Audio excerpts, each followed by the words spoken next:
Launching your own brand on Amazon comes with a few advantages. Mostly that you are the one that controls the product, but finding which product exactly that should be can be kind of tricky. Smart Scout has a few tools that we think we can help with that, so let's dive in.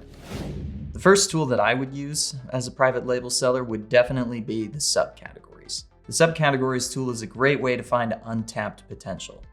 So there's a few options for how you can use it. One is to look for something that you're familiar with. You know, if there's an industry that you work in that you're very familiar with or somewhere you used to work, I would start there. So like, let's say you used to work with chairs a lot. You know where you can find high quality chairs. Let's just search chair and see what comes up. Here's the best options for that.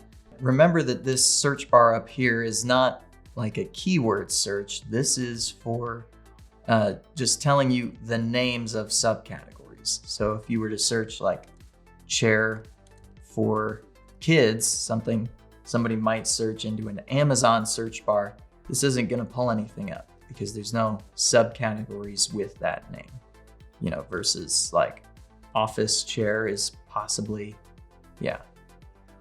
home office chairs. So that is the name of a subcategory. But I wouldn't get too much more specific than that when you first start looking. If you do have a product type in mind, you can go to the Amazon page itself of that product.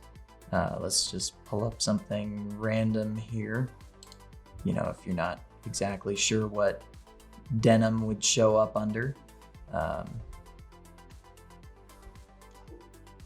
Sure, we want to know exactly what subcategory this shirt comes up under. We can go all the way down to, its product details, and that'll have the subcategories there. Men's shops, men's casual, button-down shirts. So if you do know your exact product, just go to the product details and you can find its subcategory there. Now, whether you have an idea or you don't have an idea, the filters are the next thing that you would want to look at. There's so many ways to think about how to use a filter, but the most important question is, what is going to make you stand out? If you know that you want to have the cheapest item in a market, then maybe you should be looking at something with a high average price. If you want to signal that you have a quality product by making it more expensive than everything else, then maybe you need to be looking for a lower average price. Just whatever is going to help you look different from your competition so that you can control, you know, whatever this niche is that you're trying to make for yourself.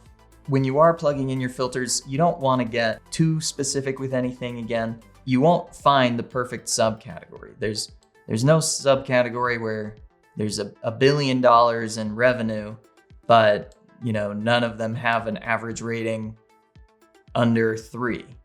You know, the high quality listings are gonna be everywhere, and you just won't find everything that checks off all your boxes. It's kind of about finding a subcategory that's good enough versus this is the perfect place to sell. There's too many people trying to sell on Amazon to find something that's just gonna be perfect for you. So if you do plug in all your filters and you know, there's nothing left, I would just come back and loosen everything up a little bit.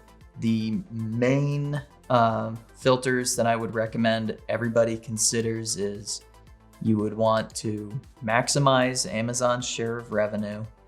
Make sure to use the decimal since it is a percentage. You would also want to maximize the average rating. Maybe we'll go with 4 as a max rating. And then possibly average page score. But yeah, other than that, it's mostly up to you on what you think will help you to stand out.